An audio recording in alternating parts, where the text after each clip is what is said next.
నమస్కారం. ఈ వార్తా న్యూస్ కి స్వాగతం. హెడ్లైన్ చూద్దాం. నమస్తే, వెల్కమ్ టు పురా లోకల్ న్యూస్. హెడ్లైన్ చూద్దాం.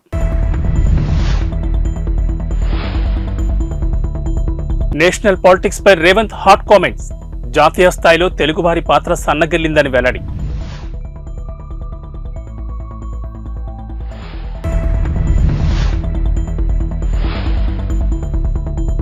ఇవాళే బీఆర్ఎస్ అభ్యర్థుల జాబితా. లోక్సభ అభ్యర్థులను ప్రకటించనున్న కేసీఆర్.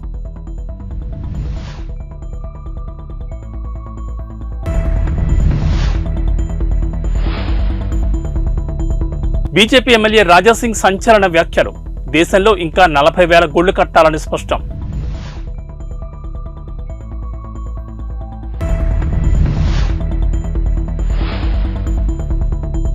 బీజేపీ టికెట్పై జితేందర్ రెడ్డి ఆసక్తికర ట్వీట్ సోషల్ మీడియాలో వైరల్. జాతీయ రాజకీయాల్లో తెలుగువారి పాత్ర ఈ మధ్యన కనిపించడం లేదని, కాలక్రమేణా తగ్గిపోతోందని ఆవేదన వ్యక్తం చేశారు ముఖ్యమంత్రి రేవంత్ రెడ్డి. ఇది మన మనుగడకు గుర్తింపునకు మంచి పరిణామం కాదన్నారు. గతంలో నీలం సంజీవ్ రెడ్డి, ఎన్టీ రామారావు, పివి నరసింహారావు లాంటి వారు జాతీయ రాజకీయాలను శాసించారని, ఆ తర్వాత జైపాల్ రెడ్డి, వెంకయ్యనాయుడు తదితరులు ఆ స్థాయిని కొంతవరకు నిలబెట్టారని అన్నారు. తమిళనాడు మాజీ గవర్నర్ రామ్మోహన్ రావు రచించిన గవర్నర్ పెట్టు గవర్నర్స్ హౌస్ అనే పుస్తకాన్ని మర్రి చెన్నారెడ్డి మానవ వనరుల అభివృద్ధి కేంద్రంలో ఆదివారం సాయంత్రం ఆవిష్కరించిన సందర్భంగా ఈ వ్యాఖ్యలు చేశారు రేవంత్ రెడ్డి. రాష్ట్రాలు రాజకీయాలతో సంబంధం లేకుండా తెలుగువారిగా మనమంతా కలిసి ప్రయాణం మొదలుపెట్టాల్సిన అవసరం ఉందన్నారు. రాష్ట్రాలుగా విడిపోయినా మనుషులుగా మనం కలిసి ఉండాల్సిన అవసరం ఉందన్నారు. ప్రత్యేకమైన అనివార్యమైన పరిస్థితుల్లో ఉమ్మడి రాష్ట్రం విడిపోయి 2 తెలుగు రాష్ట్రాలు విడివిడిగా ఏర్పడాల్సి వచ్చిందని, అప్పటి భావోద్వేగాలు ఎలా ఉన్నా జాతీయ స్థాయిలో మన తెలుగు అనే గుర్తింపు కోసం కలిసి నడవాల్సి ఉంటుందన్నారు. గౌరవనీయులైన ముఖ్యమంత్రి గారికి ధన్యవాదాలు. ఇప్పుడు సభను ఉద్దేశించి గౌరవ ముఖ్యమంత్రి గారిని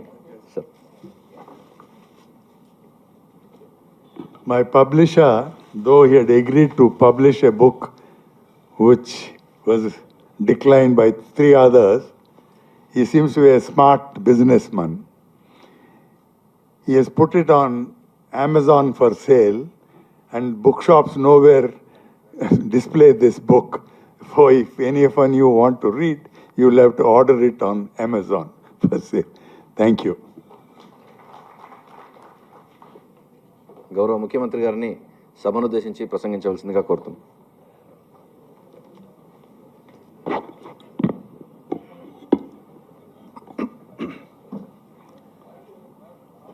మాజీ డీజీపీ, మాజీ గవర్నర్ పెద్దలు రామ్మోహన్ రావు గారు రచించిన పుస్తక ఆవిష్కరణ కార్యక్రమానికి నాతో పాటు ముఖ్య అతిథులుగా విచ్చేసిన ఐపీఎస్ ఆఫీసర్, మాజీ కేంద్ర మంత్రిగా పనిచేసిన పివి రంగయ్య నాయుడు గారు, వేదిక మీద తెలంగాణ రాష్ట్ర డీజీపీ రవిగుప్తా గారు, ఇతర అధికారులు, ఇక్కడ చాలామంది ఎమినెంట్ పర్సనాలిటీస్, ఐఏఎస్, ఐపీఎస్గా, డీజీపీలుగా, చీఫ్ సెక్రటరీస్గా వివిధ హోదాలలో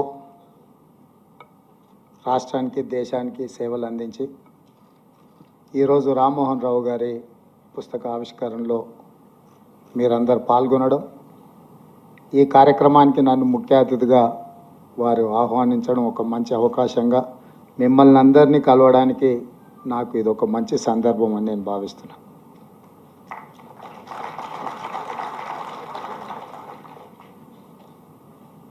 ఇక్కడ వేదిక మీద ఉన్నవాళ్ళు కానీ అక్కడ ఆసీనులైన వాళ్ళు స్వాతంత్ర సమరాన్ని చూసిండ్రు, తెలంగాణ సాయుధ రైతాంగ పోరాటాన్ని చూసిండ్రు,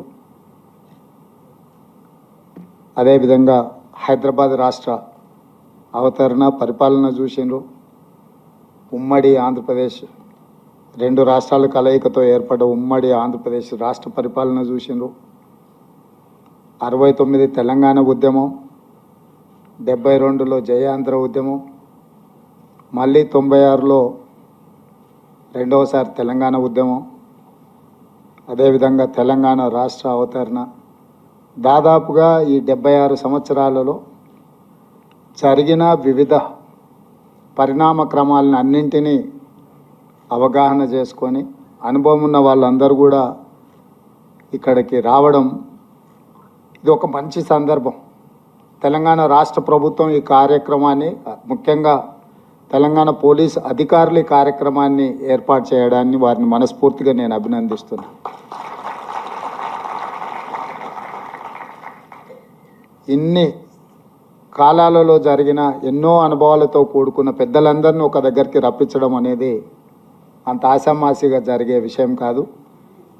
రామ్మోహన్ రావు గారి పుస్తక ఆవిష్కరణలో ఇంతమంది రావడం అంటే వారి పట్ల ఉన్న మీకు మనందరికీ ఉన్న గౌరవం, అదేవిధంగా వారి అనుభవంలో ఈ రోజుకి మనందరికీ వారు చెప్పాలనుకున్న విషయాలు ఈరోజు ఇక్కడ మనందరం పంచుకోవడం అనేది ఒక మంచి అవకాశం. నాయకులకు పరిమితులు ఉంటాయి, ఎందుకంటే నాకు ముఖ్యంగా ఆ పుస్తకంలో ఏముందో నాకు తెలీదు. రచయిత గారు ఏం రాసినా అది వారి అభిప్రాయమే, నా అభిప్రాయం అయితే కాదు. వారి అభిప్రాయంతో ఏకీభవించవచ్చు, నేను విభేదించవచ్చు. ఆ పుస్తకాన్ని మొత్తం చదివిన తర్వాతనే నేను చెప్పగలను, ఎందుకంటే వారు ఉన్నతాధికారిగా, గవర్నర్గా, ముఖ్యంగా కాంగ్రెస్ పార్టీని దగ్గర నుంచి పరిశీలించి రాసిన చాలా అంశాలు, ప్రస్తావించిన అంశాలు అందులో ఉండొచ్చు. మేబీ కాంట్రవర్సీస్, లేకపోతే డిస్క్రీట్ ఆర్ ఇండిస్క్రీట్, అందులో ఏముందో నాకు తెలియదు. పార్లమెంట్ ఎన్నికల వేళ ప్రతిపక్ష బీఆర్ఎస్ పార్టీ మరో కీలక నిర్ణయం తీసుకుంది. కాళేశ్వరం ప్రాజెక్టుపై ప్రభుత్వ వైఖరికి నిరసనగా కరీంనగర్లో భారీ సభ నిర్వహించాలని నిర్ణయించింది.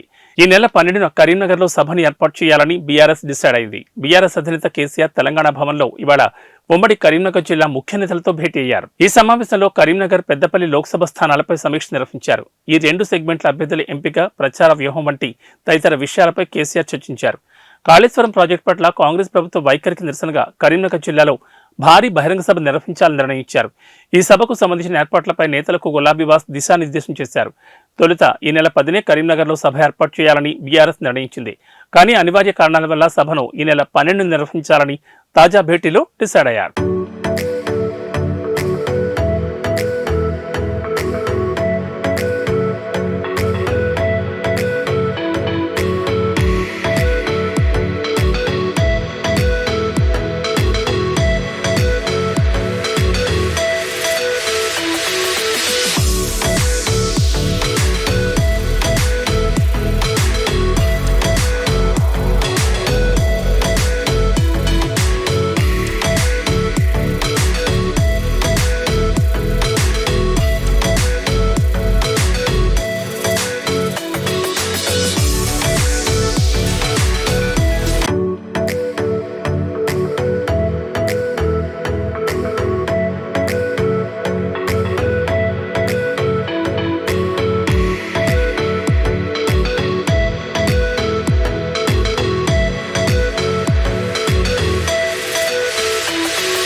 తెలంగాణ రవాణా శాఖ మంత్రి పొన్నం ప్రభాకర్ ఆకస్మికంగా ఆర్టీసీ బస్సులో ప్రయాణించారు. హైదరాబాద్ నుండి మహబూబ్ నగర్ పర్యటన నిమిత్తం మార్గమధ్యంలో నారాయణపేట్ వెళ్తున్న బస్సు ఎక్కారు. ఈ సందర్భంగా బస్సులోని ప్రయాణికులతో ముచ్చటిస్తూ టికెట్లు తనిఖీ చేశారు. ఫ్రీ బస్సు ప్రయాణంపై తలెత్తుతున్న సమస్యల గురించి, అలాగే ప్రజల సమస్యల గురించి అడిగి తెలుసుకున్నారు. ఈ పర్యటనలో మహిళలతో మాట్లాడిన ఆయన ఇప్పటికే రాష్ట్రంలోని చాలా సమస్యలు నెరవేరుస్తున్నామని, గత ప్రభుత్వం ఖజానా ఖాళీ చేసి ఇచ్చినా కూడా ఇవన్నీ చేస్తున్నామని, అయినా తిరిగి మమ్మల్ని తిడుతున్నారని అన్నారు. ఆర్టీసీ బస్సు ప్రయాణం ఇప్పుడే బాగుందని, గతంలో చాలా ఇబ్బందులు పడేవాళ్లమని బస్సులో ప్రయాణిస్తున్న మహిళలు పొన్నంతో చెప్పారు. ఫ్రీ బస్సు ప్రయాణంతో ప్రజలు ఇబ్బందులు పడకుండా ఇప్పటికే బస్సులు పెంచామని, త్వరలో మరో 3000 కొత్త బస్సులు కొంటున్నామని, అప్పుడు ప్రయాణం మరింత సౌకర్యవంతంగా మారుతుందని పొన్నం వారితో చెప్పారు.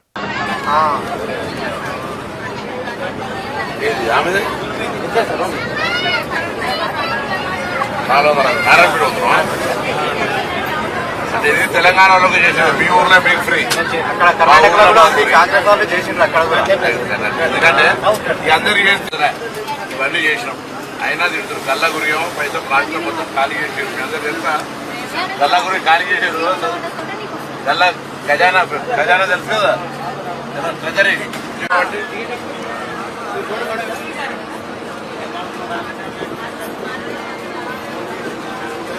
ఇబ్బంది పడకుండా ఇప్పుడు బస్సులు కూడా కొత్తగా కొంటున్నాం. బస్సులు 3000 బస్సులు కొంటాం. ఎందుకంటే ఇంత ముందు ఇట్లా బస్సు ఫుల్ ఉండకపోతుండే.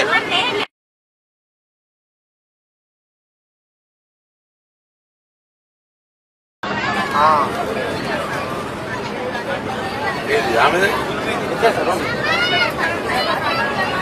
నారాయణపేట అవుతున్నాం. అంటే ఇది తెలంగాణ వాళ్ళకి చేసారు. మీ ఊర్లో మీకు ఫ్రీ. అక్కడ కర్ణాటకలో కూడా ఉంది. కాంగ్రెస్ వాళ్ళు చేసిండ్రు అక్కడ కూడా. ఎందుకంటే ఈ అందరూ చేస్తున్నా ఇవన్నీ చేసినాం. అయినా తిడుతున్నారు. గల్లగురియం పైసా ప్లాస్టర్ మొత్తం ఖాళీ చేసారు. మీ అందరూ తెలుసా? గల్లగురి ఖాళీ చేసారు. ఖజానా తెలుసు కదా, ట్రెజరీ.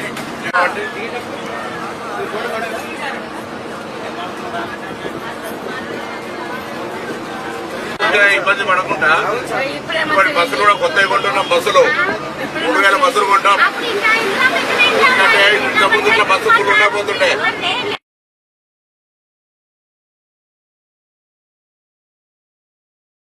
పార్లమెంట్ ఎన్నికలకు గాను బీజేపీ విడుదల చేసిన తొలి జాబితాలో 9 మంది అభ్యర్థులను ప్రకటించింది. అయితే ఈ లిస్టులో మహబూబ్ నగర్ స్థానాన్ని ప్రకటించకుండా పెండింగ్లో పెట్టింది. ఈ స్థానం నుంచి డీకే అరుణ, ఏపీ జితేందర్ రెడ్డి, శాంతికుమార్ టికెట్ ఆశిస్తున్నారు. ఈ నేపథ్యంలో ఏపీ జితేందర్ రెడ్డి చేసిన ట్వీట్ చర్చనీయాంశంగా మారింది. తనకు తిరుమల వెంకటేశ్వర స్వామి తోడున్నాడని, మహబూబ్ నగర్ టికెట్ తనకే వస్తుందనే నమ్మకం ఉందని ట్వీట్ చేశారు. ఆ ట్వీట్ను ప్రధాని మోడీ, కేంద్ర మంత్రి అమిత్ షా, పార్టీ జాతీయ అధ్యక్షుడు జేపీ నడ్డా, బిఎల్ సంతోష్, సునీల్ బన్సాల్, కిషన్ రెడ్డి, లక్ష్మణ్ కు ట్యాగ్ చేశారు. ఇటీవల what to do, what not to do అంటూ చేసిన ఫన్నీ ట్వీట్ చేశారు. తాజాగా ఇప్పుడు చేసిన ట్వీట్తో టికెట్ ఎవరికిస్తారన్న చర్చ మొదలైంది. పార్టీ ఎవరి వైపు మొగ్గు చూపుతుందనేది ఆసక్తికరంగా మారింది.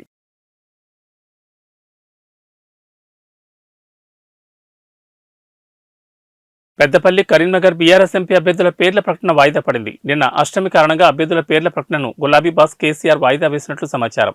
ఈ 2 పార్లమెంటు స్థానాల అభ్యర్థుల పేర్లు ఇప్పటికే ఫిక్స్ కాగా అధికారికంగా ఇవాళ ప్రకటించనున్నట్లు సమాచారం. పెద్దపల్లి నుండి మాజీ మంత్రి కొప్పుల ఈశ్వర్, కరీంనగర్ నుండి మాజీ ఎంపీ వినోద్ కుమార్ పేర్లు దాదాపు కన్ఫర్మ్ అయినట్లు పొలిటికల్ సర్కిల్స్ లో ప్రచారం జరుగుతోంది. కాగా బీఆర్ఎస్ అధినేత కేసీఆర్ తెలంగాణ భవన్లో ఇవాళ ఉమ్మడి కరీంనగర్ జిల్లా ముఖ్య నేతలతో భేటీ అయ్యారు. ఈ సమావేశంలో కరీంనగర్, పెద్దపల్లి లోక్సభ స్థానాలపై సమీక్ష నిర్వహించారు. ఈ 2 సెగ్మెంట్ల అభ్యర్థుల ఎంపిక, ప్రచార వ్యూహం వంటి తదితర విషయాలపై కేసీఆర్ చర్చించారు.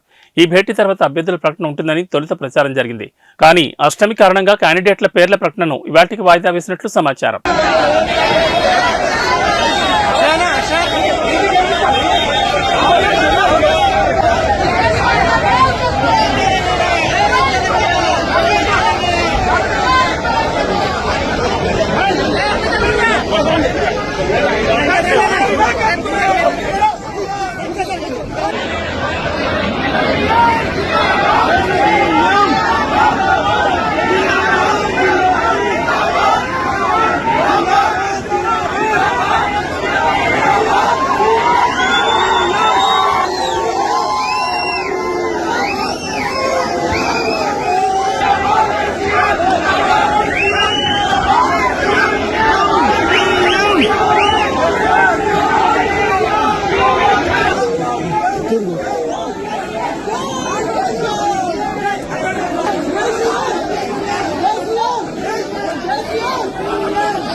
బీజేపీ నేత గోషమహల్ ఎమ్మెల్యే రాజాసింగ్ మరోసారి సంచలన వ్యాఖ్యలు చేశారు. బాబ్రీ మసీద్ కోసం ఎంపీ అసదుద్దీన్ ఓవైసీ నానాయాగి చేస్తున్నారు. పార్లమెంట్లో బాబ్రీ మసీద్ జిందాబాద్ అంటూ నినాదాలు చేస్తున్నారని ఫైర్ అయ్యారు. ఇప్పుడే అయిపోలేదని, భవిష్యత్తులో ఓవైసీ ఇంకా చాలా చూడాల్సి వస్తుందని అన్నారు. మేమేంటో ముందు ముందు ఇంకా చూపిస్తామని కీలక వ్యాఖ్యలు చేశారు. ఉత్తరప్రదేశ్లో అయోధ్య రామమందిరం కట్టి చూపించాం, కాశీ, మధురలో కూడా గుళ్లు కడతామని ధీమా వ్యక్తం చేశారు. దేశంలో ఇంకా 40,000 గుళ్లు కట్టాల్సిందని రాజాసింగ్ సెన్సేషనల్ కామెంట్స్ చేశారు. గతంలో చేతకాని వాళ్లు దేశాన్ని పాలించారని, ఇప్పుడు భారత్లో భగవరాజ్యం నడుస్తోందని అన్నారు. దేశంలో ఇప్పుడు మనల్ని ఎవరూ ఆపలేరని ఆసక్తికర వ్యాఖ్యలు చేశారు. ఒక రైట్ ఇక్కడ ఎంతమంది ఉన్నారు నేను బజరంగలో ఉన్నా అని ఒక రైట్ ఇక్కడ ఎంతమంది ఉన్నారు నేను విశ్వ హిందూ పరిషత్లో ఉన్నా అని ఒక రైట్ చాలా మంది కూడా చేయలేరు అంటే వారికి సంపర్కం లేదా ఏంది. నేను అందరికీ రిక్వెస్ట్ చేస్తున్నాను, విశ్వ హిందూ పరిషత్ కానీ బజరంగ దళ్ కానీ రాష్ట్రీయ స్వయం సేవక్ సంఘ్ కానీ శాఖకి మీరు వెళ్ళండి. మీకు ధర్మ కార్యక్రమాలు ధర్మ రక్షణ ఏ విధంగా చేయాలి ఏ స్కూల్లో కాదు, అది ఒకటే ఒక స్కూల్లో నేర్పిస్తుంది, అది రాష్ట్రీయ స్వయం సేవక్ సంఘ్లో. ధర్మ రక్షణ ఏ విధంగా చేయాలి అది మీకు బజరంగ దళ్ నేర్పిస్తుంది. ధర్మ ప్రచారం ఏ విధంగా చేయాలి అది మీకు విశ్వ హిందూ పరిషత్ నేర్పిస్తుంది. అందుకోసం ప్రతి ఒక్క కార్యకర్తకి ఒకటొక నివేదిక ఏదైనా ఒక హిందూ ఆర్గనైజేషన్ మీరు అటాచ్ కావాలి. ఏదైనా ఎందుకు చెప్తున్నా అంటే వచ్చే సమయం బాగలేదు, వచ్చే సమయం యుద్ధమే.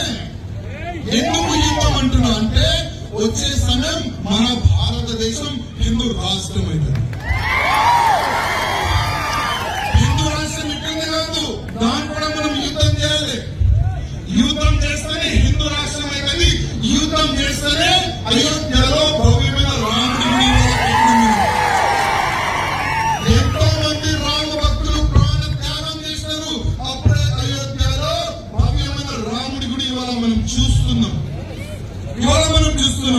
కాశీ కూడా చూస్తారు కదా, మథుర కూడా చూస్తారు కదా. ఒకప్పుడు మన స్లోగన్ ఏముండే, కాశీతో అయోధ్యతో ఏక ఝాంకీ హై, కాశీ మథుర అవి బాకీ. ఆ స్లోగన్ ఏదన్నా మర్చిపోయినారా? ఆ స్లోగన్ ఇప్పుడు పూర్తి అవుతుంది. ఇప్పుడు కాశీ పని కూడా దగ్గర ఉంది, కాశీ పని కూడా దగ్గర ఉంది, మథుర పని కూడా దగ్గర ఉంది. ఇంకా చాలా కూడా ఉన్నాయి. ఒక ఫాల్తుగాడు పార్లమెంట్ లో నిలబడి మా పెద్దవాడు పార్లమెంట్ లో నిలబడి ఏం చెప్తారు తెలుసా? ఆయన బాబరీ మస్జిద్ షహీద్ హోంగి, బాబరీ మస్జిద్ जिंदाबाद है, जिंदाबाद की जिंदाबाद रहेगी. हम हमारी आने वाली पीढ़ी को बाबरी मस्जिद की शहादत याद दिलाते रहेंगे. అంటే ఏం తెలుసా? అది మా వచ్చే ఈ పీడి తరాలు మా వచ్చే తరాలని మేము యాద చేపిస్తాం ఏ విధంగా బాబరీ మస్జిద్ పగలగొట్టినారని. ఆ బిడ్డ మేము కూడా మీకు మర్చిపోయేలా అటువంటి పని చేస్తూనే ఉన్నాం. నువ్వు ఒక బాబరీ మస్జిద్ పగలగొట్టి నువ్వు ఇంకా ఏడుస్తున్నావు కదా, ఇంకా 2 పనులు ఉన్నాయి. ఇంకా నువ్వు ఆవేశం పడకు, ఇంకా నువ్వు చాలా ఏ విధంగా కోర్టు ఆదేశంతో భవ్యంగా మనం గుడి కట్టాం, రాముడి గుడి. అదే విధంగా కోర్టు ఆదేశం వస్తుంది, కాశీలో కూడా మనం గుడి కట్టాం. అదే కోర్టు ఆదేశం వస్తుంది, మథురలో కూడా మనం గుడి కట్టాం. ఇంకా మనం ఇంకా ఆగం తమ్ముడా, ఈ 3 గుళ్ళు మనం ఆగం. ఇంకా 40,000 గుళ్ళు మనం ఉన్నాయి. అది మొత్తం ఇప్పుడు దానికి ఎవరు ఆపలేదు. ఎందుకు ఆపలేదు తెలుసా? ఒకప్పుడు మన భారతదేశంలో శాతవాహనులు రాజ్యం చేసింది. ఇప్పుడు మన భారతదేశంలో భగవరాజ్యం ఉంది, రాజ్యం ఉంది. ఇప్పుడు ఎవరు మనకు ఆపలేరు. 40,000 గుళ్ళు కూడా మనం తీసుకుంటాము. మన భారతదేశానికి హిందూ రాష్ట్రం కూడా మనం చేస్తాం. ఇప్పుడు ఎవరు ఏ శక్తి కూడా ఆపలేదు. కానీ ఇట్లాంటి కార్యక్రమాలు జరుగుతాయి కదా, కొంతమంది పిచ్చి కుక్కలు మీ గ్రామంలో వస్తారు. ఇక్కడ ఉన్న కుక్కలు కూడా అరవడానికి ప్రయత్నం చేస్తారు. అందుకోసం మీరందరూ ఒక హిందూ ఆర్గనైజేషన్ అటాచ్ ఉంటే ఆ కుక్కల్ని ఏ విధంగా తల్లి కొట్టాలి ఆ హిందూ ఆర్గనైజేషన్ నేర్చుకుంటారా? లేక గాలి చేసుకుని నేర్చుకుంటారా? నెక్స్ట్ టైం నేను మీ గ్రామంలో వస్తే ఒక మంచి ప్లేస్ ప్లాన్ చేయండి. వచ్చే లోక్సభ ఎన్నికల్లో ఖచ్చితంగా కరీంనగర్ పార్లమెంట్ స్థానంలో బీఆర్ఎస్ పార్టీ గెలవబోతోందని పార్టీ అధినేత మాజీ సీఎం కేసీఆర్ ధీమా వ్యక్తం చేశారు. ఆదివారం తెలంగాణ భవన్లో ఉమ్మడి కరీంనగర్ జిల్లా ముఖ్య నేతలతో కేసీఆర్ భేటీ అయ్యారు. కరీంనగర్, పెద్దపల్లి పార్లమెంట్ స్థానాలపై సమీక్షా సమావేశం నిర్వహించారు. ఈ సందర్భంగా అతి కొద్ది రోజుల్లోనే కాంగ్రెస్ ప్రభుత్వంపై వ్యతిరేకత వచ్చిందని అన్నారు. తెలంగాణ రైతులు రోడ్లెక్కే పరిస్థితి వచ్చిందని కాంగ్రెస్ సర్కార్పై ఫైరయ్యారు. బీఆర్ఎస్ పార్టీతోనే మేలు జరుగుతుందనే టాక్ ప్రజల్లో స్టార్ట్ అయిందని, అసెంబ్లీ ఎన్నికల ఫలితాలను పట్టించుకోవద్దని నేతలకు సూచించారు. లోక్సభ ఎన్నికల్లో బీఆర్ఎస్ బీజేపీ మధ్యనే పోటీ ఉంటుందని, నేతలంతా కలిసికట్టుగా పనిచేయాలని సూచించారు. ఉద్యమ కాలం నుండి మనకు సెంటిమెంట్గా వస్తున్న కరీంనగర్ ఎస్ఆర్ఆర్ కాలేజ్ గ్రౌండ్ సభ నుండి పార్లమెంట్ ఎన్నికల శంఖారం పూరిస్తామని తెలిపారు.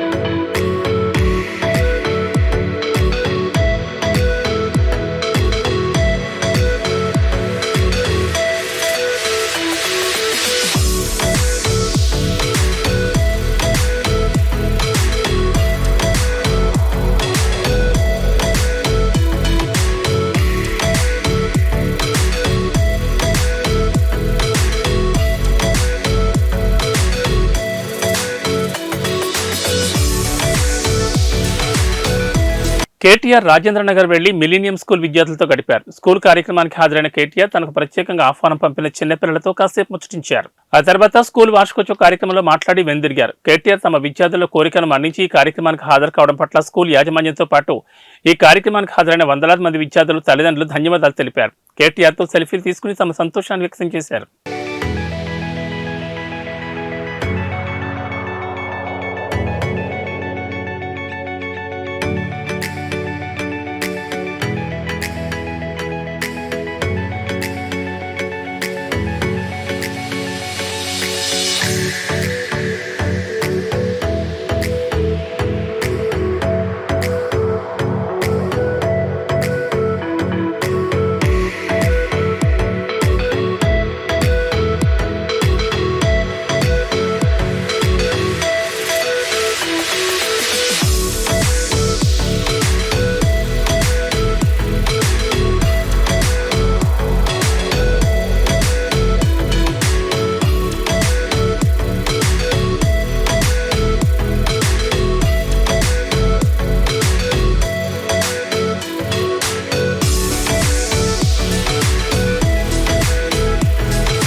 మజ్లిస్తోనే పాత బస్తీకి మెట్రో ఆలస్యమైందని టీపీసీసీ వైస్ ప్రెసిడెంట్ నిరంజన్ అన్నారు. మెట్రో అధికారులను కలిసి నెల 7న ఫలక్నామా వద్ద మెట్రో పనులకు శంకుస్థాపనకు అన్ని ఏర్పాట్లు చేయాలని కోరారు. ఈ సందర్భంగా నిరంజన్ హైదరాబాద్ పాత బస్తీలో మెట్రో పనులకు ఈ నెల 7న ఫలక్నామా వద్ద ప్రారంభించాలని సీఎం నిర్ణయం తీసుకోవడం సంతోషకరమన్నారు. నగరంలో మెట్రో సేవలు 2017లోనే ప్రారంభించిన మజ్లిస్ పార్టీ అభ్యంతరాలతో మెట్రో పనులు మహాత్మాగాంధీ బస్టాండ్ వద్దనే ఆగిపోయాయన్నారు. మజ్లిస్ పార్టీ కొర్రీలకు పనులకు బ్రేకులు పడ్డాయన్నారు. పనులు ఆలస్యం కావడంతో ఒప్పంద గడువు ముగియడమే కాకుండా ప్రాజెక్ట్స్ కాస్ట్ కూడా పెరిగిందన్నారు. గత ప్రభుత్వం 9 డిసెంబర్ 2014 ఏర్పాటు చేసిన అఖిలపక్ష సమావేశంలో కూడా మజ్లిస్ ఎమ్మెల్యేలు పాత బస్తీ మెట్రో ఒరిజినల్ ప్రతిపాదనకు అడ్డుకాలు వేశారన్నారు. దీనివల్ల ఇమిలిబన్ నుంచి ఫలక్నామా వరకు మెట్రో పనులకు 2000 కోట్లకు వ్యయం పెరిగిందన్నారు. మజ్లిస్ నాయకుల నిర్లక్ష్యం వల్ల పాత బస్తీ ప్రజలకు మెట్రో సేవలు ఆలస్యంగా ప్రారంభమవుతున్నాయన్నారు. ఒక పిక్నిక్ గా వెళ్ళి రావటం జరిగింది. గాలి కబుర్లతో ఒక పవర్ పాయింట్ ప్రజెంటేషన్ చేయటం జరిగింది. గతంలో కేటీఆర్ గారు ఏమన్నారంటే, ముఖ్యమంత్రి గారు రమ్మన్నప్పుడు మేమే కట్టినాం కదా చూసేదేముందన్నాడు. మళ్ళీ నిన్న ఆయన పోయి చూసిందెందుకు, ఎవరినైనా నిపుణులను తీసుకుపోయి చూయించిండా అంటే నిపుణులను తీసుకుపోయి ఏదో చూయించినట్టు మాత్రం ఇక్కడ కనబడలేదు.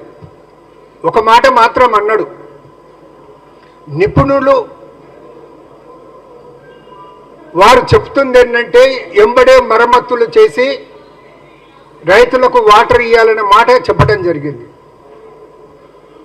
నేను కాంగ్రెస్ పార్టీ తరఫున అనేది సూటిగా డిమాండ్ చేస్తున్నా, ఎటువంటి పరిశీలన లేకుండా నిర్మాణం చేపట్టమని చెప్పిన ఆ నిపుణుడు ఎవరు? ఒకవేళ ఎవరైనా ఆ నిపుణుడు ఆ విధంగా సూచిస్తే అతన్ని అసెంబ్లీ ఎదురుగా ఉన్న గన్ పార్క్ దగ్గర